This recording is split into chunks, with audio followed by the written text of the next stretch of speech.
Hello everyone, this is the algorithm to convert hexadecimal number to decimal. This contains 8 steps in the algorithm, but we'll see them in detail as we go through the explanation. We'll go through all the steps of the algorithm with an example. So let's take AB as the example. We want to convert the hexadecimal ABH to decimal. If you take your calculators and find out the decimal equivalent of ABH, it will be 171.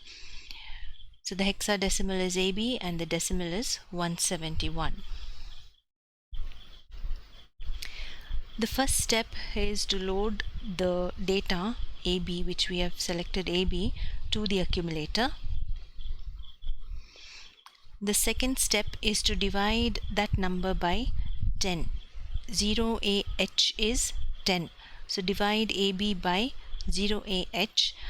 You will get a quotient and you will get a remainder. So AB divided by 10, the quotient is 11 and the remainder is 1. Again, you can check that out on your calculators. And the quotient will be stored in the accumulator and the remainder will be stored in the register B.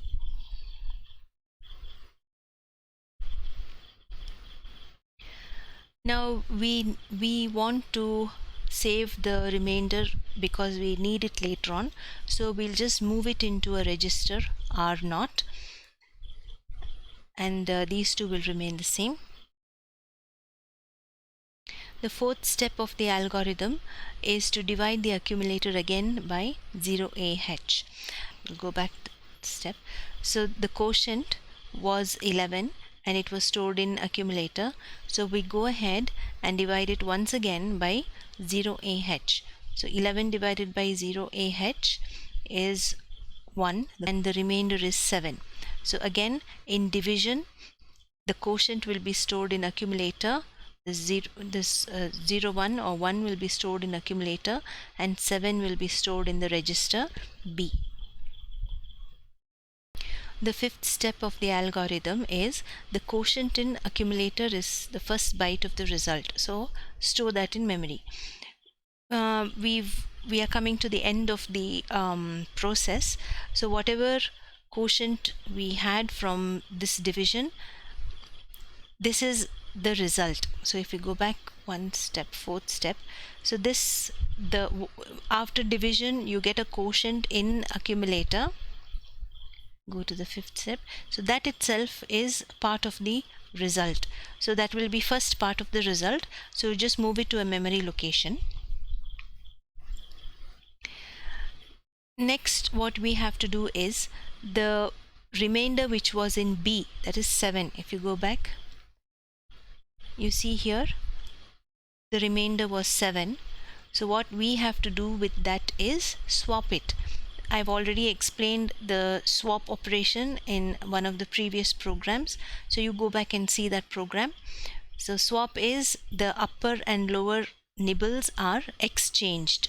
So 0 comes here, this 7 comes here, and 07 becomes 70. So that is what happens, and that will be stored in the accumulator.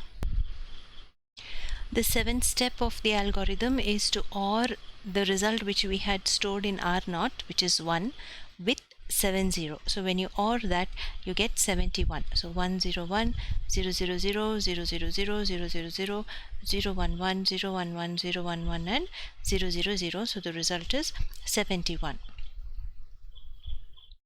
The last step of the algorithm is to store this result 71 as result 2, store it in a memory location.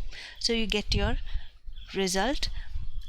The first result we stored was 01, the second result was 71. We stored these two in separate memory locations, and together it is 171. So 171, which is the decimal equivalent of our hexadecimal ABH. Now let's go to Keil and see how this program is executed. So here we have the hexadecimal to decimal conversion program. Save it, translate it, and build it.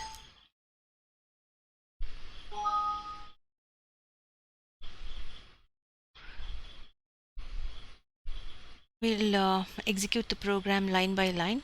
So we've taken the data to be converted into decimal is AB, as in the example. We'll just go step by step. So the data we've taken is AB. We'll go step by step. Move AB. So we got AB in A. Move B. So this is a divider. 0A is a divider. Move that to B. 0A is in B. So we divided. So we saw that in the algorithm A11, the quotient is stored in A and the remainder is stored in B. The quotient is 11 and the remainder is 1. And we want to save what is in B, that is the remainder 1, we want to save it in R0. So we'll go ahead and save that in R0. So 1 is here also because we'll need it later. And then again divide what is in A, divide it again by 10, that is hexadecimal 0A, and here you perform the division, divide it. Now you see here 1 is the quotient and 7 is the remainder. Move B comma A. So we want to swap this to A, and sorry, we want to bring 7 to A and swap it. So bring it to A, move 7 to A, and now swap it. So when you swap it, 07 becomes 70. You saw that 07 became 70, and OR that with R0, what we had stored previously. When you OR it, you get 71. We'll just see that. Okay, when you OR it, you get 71. So as it is, the first result has already been stored in 30H. Okay, 1 has already been stored in 30H, and now the second part of the result is 71, that will be stored in the second memory location. The decimal equivalent of hexadecimal AB was 171, so that is what you get here, 0171.